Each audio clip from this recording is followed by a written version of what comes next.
Good morning, Super Readers! Thank you for joining us in our Valley PBS classroom. I'm Mrs. Nix. I'm Mrs. Hammock. And this is a place for us to learn, practice, and grow our brains to become even stronger readers, writers, and thinkers.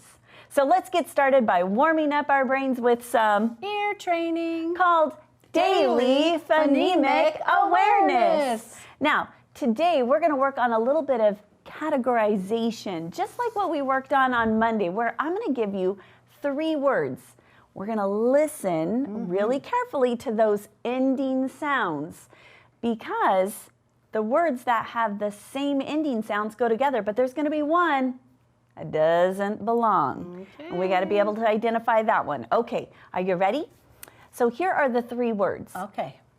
Windy, growing, and hobby. Windy. Oh, that's kind of tricky. Growing, hobby.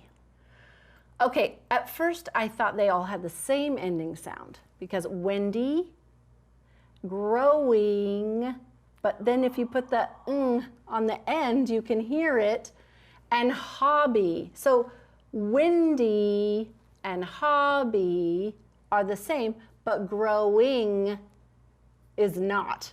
Good job. Did you catch how good her ears were listening this morning?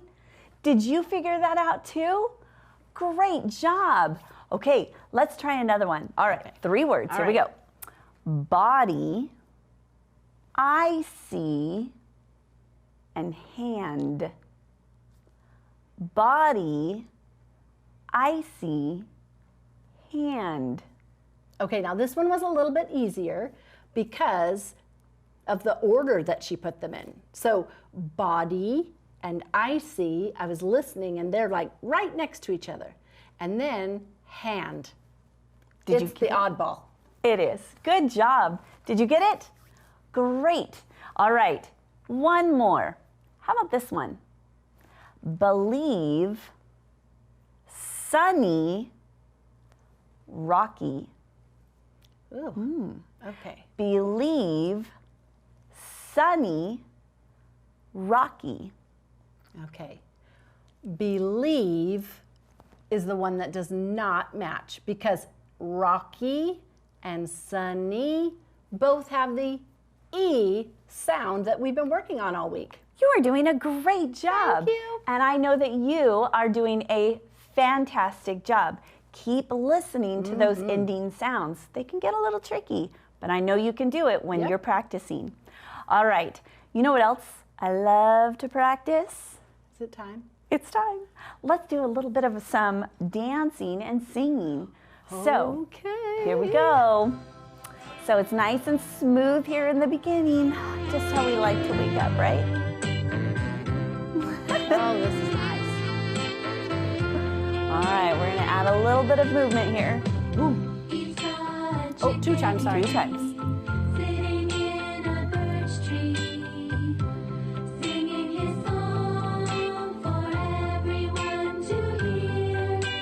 Okay, now I get to be the bird, the chickadee.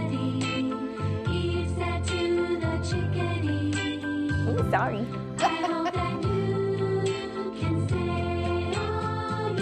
All right, here we go. Now fly around.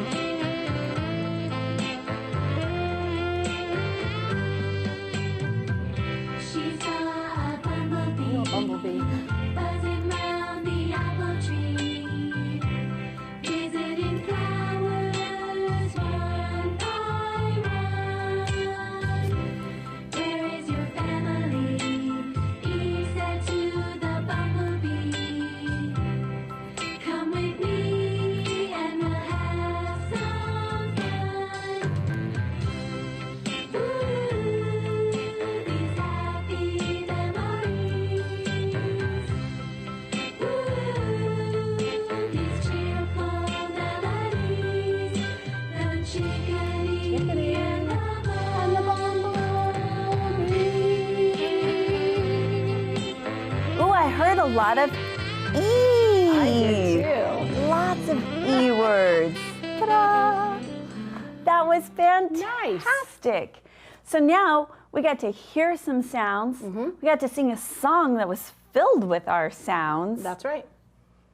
Maybe we should learn how to spell some words with those sounds. I think so. Let's go over to our word work wall and get started. Okay, I'll see you guys in just a little bit.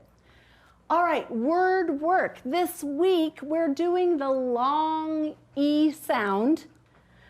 We've done that before, but this time we're focusing on the spelling pattern that has the Y at the end of a word, or EY. So when we see a Y at the end of the word, we're not going to say the consonant sound of Y, we're going to say E. And EY at the end of a word also says E. All right, we've been working on blending words and building words. So we're gonna start with a word that we ended with yesterday, just to kind of warm us up. And I think we should ask Tina to join us. Hey, Tina. Oh, Mrs. Hammock, I remember that word from yesterday. Do you? Do you remember what it says? I do. It says buggy because I love it when it's buggy and I get to eat all the little snacks. You're right. It does say buggy. That is fantastic. All right. So I thought we would start with a word that we know, and then we're going to change it up a little bit to make some new words, keeping our focus sound in mind. You think you're up for the challenge? Oh, yeah, I can do it. All right. So here we have buggy, and I would like you to make the word buddy. Like, I know that Scooter is your good buddy. Okay, How okay, would I let me, do that? I'll be right back. Let me go get my, Okay, all right. I've got an idea. Okay. Okay. Buddy. Buddy. Ooh, and you know what else, Mrs. Hammock? Tell me. You know what? I was just thinking about yesterday's rule because you had a really good suggestion yesterday, and you said to double the consonant. You're right. So I did it again today. You are right. And when we double that, it helps to make sure that the vowel stays a short vowel. So you have buddy. And so I need to change out my G's, and we're going to put D's. And you are right. You did that great. Woohoo! I did not trick you at all. Very nice. Buddy. All right.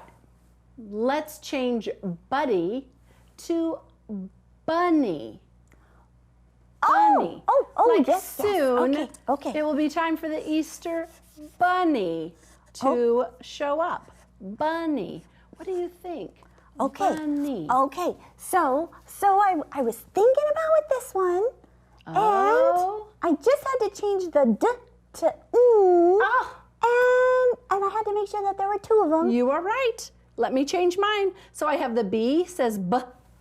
That stays the same. Now I need bunny. Bunny. Good job. Woohoo!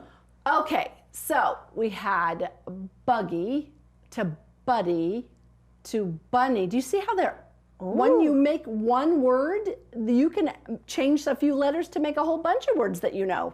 Oh yeah, I feel like really smart. That's because you are. All right, let's try sunny. Sunny. That's an easy one. I can do this one. Oh, yes, okay. And I'm gonna take that one, and I'm gonna move that over there, and I'm gonna erase that. Okay. Good okay. job. Here it comes. She's Here it working comes. hard. Woo! Woo! That is Yeah. fantastic. Sunny. All you had to do was change the beginning letter to make the word sunny. Yeah. You did great. Oh, it was a lot of fun. I really like your trick of talking about making sure that my consonant is doubled when I end with that E sound. Yep. To make sure that the short vowel stays short. That really helped me a lot. I'm so glad. So now you can read all these words and because you practiced building them on your whiteboard, you can also write them. So now when you go to write something for a story or just a note to someone, you'll know exactly how to write those words. Absolutely. So thank you, Mrs. Hammock. That was great. You're so welcome. Great practice. I'm going to let you go, and then I'm going to review some of the EY words with the rest of the super readers, okay? Okay, have a great day. Thanks. Bye. All right, so we built words today with the Y at the end for that long E sound. And remember I told you there are some words that have the EY that also says E. So I made a list of just a few. So we have key, we have turkey, valley, which we read that one earlier this week, money, and hockey. Those are just a few of the words that have the EY at the end, but it still says the long E sound. Remember, you can always look at your sound spelling cards to help you decide which spelling pattern to use when you're writing some of those words. All right, speaking of words, it's time for us to practice some high frequency words. Remember, those are the ones we need to know automatic as fast as we know our names, because that helps us to save our brain power for this hard stuff over here. So let's go see Mrs. Nix. Absolutely. Thank you so much, Mrs. Hammock. And that is so true. Those high frequency words are words that we come across often in our reading and our writing. And it's really important that we just know them automatically. Now, some of them we can sound out, and some of them we just have to know. Okay, let's go through and let's read this week's words. All right, join me. Read them out loud. Right, woman, found, wood, near, and hard. Today, I want us to look at two words. Okay, so I'm going to start with this one. This word is the word near. Spell it with me. N-E-A-R spells near. Good. So if I am near the board, that means I'm close to it, right? Okay, good. And how about this word here? This one is the word woman. Spell it with me. W-O-M-A-N, woman. Excellent. So as a grown-up, you could say that I am a grown woman. All right. Now, both of these words are words that we come across often in our reading and writing. So it's important that we are able to read them and write them and use them correctly in a sentence. So I have a sentence right here, and I need help. Where do I put these words? Let's read them together. So that lives the school. Okay, so would I say that near lives woman the school? Does that make sense? Ooh, it doesn't. Okay, what if I flipped them around and I said that woman lives near the school? Does that make more sense? Absolutely. So in your mind, you can visualize and think about a lady, a woman, who lives close to or near a school. Great job. Okay, now with those high frequency words, we can also play some games. And I'm gonna have Mrs. Hammock come back out because we're gonna play a little game of tic-tac-toe. Now, in order to do this, I'm gonna take back my cards, and this is gonna be like kind of like a deck of cards. So you could write them on index cards or slips of paper, anything like that. And you wanna just make sure you shuffle them, and then you've got a stack of cards that you can pull from. Now, Okay. Mrs. Hammock, do you know how to play tic-tac-toe? I think I remember. Okay, so we're gonna be either circles or X's, and anytime we're able to take that spot, we can put our color or whatever. So I know that our little words down here aren't colored. We're gonna put some little circles and things on them as we play. But what we'll do, I'm gonna pull a card, I'm gonna read it to you, and if you can spell it, Woo-hoo-hoo. then This you is get tricky. to take one of them and you can play it, whoops, Okay. anywhere on the board. All right, found. Okay, found. Now, I'm going to try to do it without looking. So, found, F-O-U-N-D. Did you get it Found. right? How'd I do? She did. Yay. Good job. Okay, so I'm going to take this one, and I think I'm going to put it right in the middle. And I think, can I use a different color? There we go. And I'm going to, I'll circle it in red. Perfect. Then it would be my turn. So Okay. then you can All pick a card right. for me. Okay. Near. Ooh, that was our word from today. What did we have? N-E-A-R. Did you do it? Yes. Yes. Great Okay. job. So I could take my circle or square or I guess I'm being X, right? I'm being X. It could And be anything. I'm gonna go right here, and I will put a little X right there. Okay. So the object of the game is to get 3 in a row, and you can play with any friend, or even sometimes you could even play by yourself and just see what you can come up with. Tic-tac-toe, 3 in a row. Right, absolutely. All right, so something we're working on this week, we've been working on visualizing, having those pictures inside our minds as we're listening to a story. So today's story is about Coco and Penny, and Penny My favorite. is an amazing lady. She is a scientist. Yes. I can't think of what her term is. Yeah, I can't think of it either, but That's okay, but she is a scientist who works with chimpanzees. actually, I think orangutans. that Coco is a gorilla. A gorilla, okay.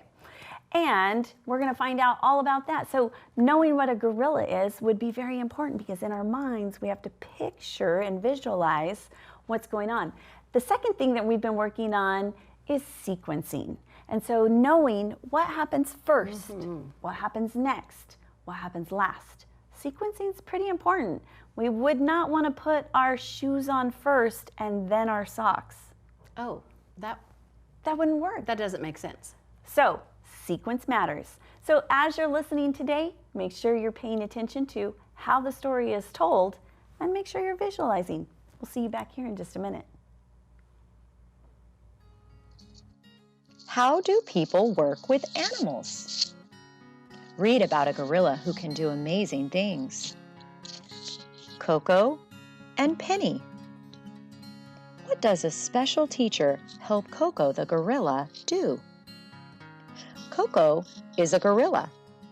Penny Patterson is a woman, but she is like Coco's mom. Coco was very young when Penny began teaching her. Penny found baby Coco at a zoo in 1972. Coco was a year old. Coco jumped into Penny's arms. She pulled her near. Penny liked Coco. She wanted to study her.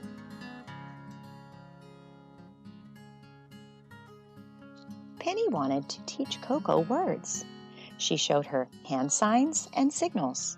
At first, Coco mostly asked for things she wanted. She would say words like cookie a lot. This is how Coco says sip.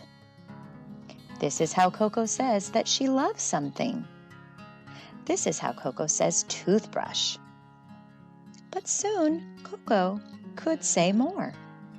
Now, she knows over 1,000 words.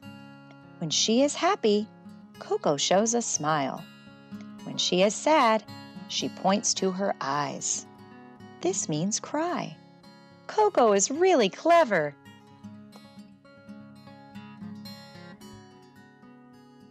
Then Penny wanted to teach Coco how to do more things. She showed her how to use a pencil and paper. Coco works hard. She may be trying to write her name. She likes to write notes and can sign her own name. Coco is very gentle with her pets. When Coco was 12, she would sign the word cat a lot, so Penny gave her a kitten. Coco was really kind to her kitten. She named him All Ball. She has had many more pets, and has been kind to all of them. These days, Coco has lots of projects that keep her busy. She has a hobby. It is painting. Coco paints many things. Coco likes to name her paintings. She has done paintings named Bird and Love. Coco and Penny have worked and played together for a long time. Coco and Penny are quite a team. Wasn't that fantastic? Have you ever heard of Coco before? Oh, I just love that story. So let's take a look. I have a page here from our close reading companion, and let's just talk a little bit about that story. And the first question that I want to ask, or that it says here on our page, is how does the way the author organizes ideas help you understand how Coco learned to use sign language? So think about how the author organized the story. What did you notice? Did you notice that the author put it in a sequence? Did you notice that it started at the beginning where it introduced how they met, Coco and Penny met one another, and then it went through the story and told you about how they started working together and then how it ends, how they are now? Did you notice that organization? Well, the author, that's the person who writes the words, the author did that on purpose because that's what makes sense, is to organize the story in a way that makes sense so that the reader can understand the sequence of how things went. And that helps us to understand how Coco learned sign language. All right, if we were to look back at the text on page 132 and 133, let's think about what words did Coco learn first? Do you remember at the beginning of the story? Do you remember the kinds of words that she first learned? Right, they were things that she wanted, right? That's just like a baby. When we're learning to communicate as a baby, we start by wanting things, right? So Coco first learned words like, do you remember sip? She learned sip. What was the one that she signed all the time? Do you remember what they said? Right, cookie. She wanted a cookie all the time. See, she is just like a baby, or just like you. And later on, what were some of the words? Do you remember what she learned? She still learned things like toothbrush, but then she learned words like happy and cry. She learned to communicate about her feelings, not just about the things that she wanted. And she also, one of the things she wanted was, right, a kitten. Oh, that was so sweet. The author tells what happened in a sequence. So the author tells what happened in a sequence. And because they organized that story from what happened first, what happened next, what happened last, that helps us to see how she started with simple things and then learned harder things. And that helps us to understand how that works. Isn't that cool? I know, I think so too. So in that story, Coco got a pet. What pet did she ask for? Right, a kitten. Do you remember what the kitten's name was? Allball. Isn't that sweet? She named the kitten Allball, and she was such a great little gorilla mommy to that kitten. So we talked about what kinds of pets you would like to have, but we didn't get a chance to do anything. So I'm going to ask my friend Tina to join me. Hey Tina, will you help us do some writing and thinking? Oh, yes, Mrs. Hammock. Great. Now, our question is, what kind of pet would you like to have? So I thought it might be fun just to do a little brainstorming. So what are some pets that you might like to have? Oh, well, I think it'd be a lot of fun to have a bird. Ooh, a bird. I'm gonna write bird right here. Bird. I think you're right. That might be fun.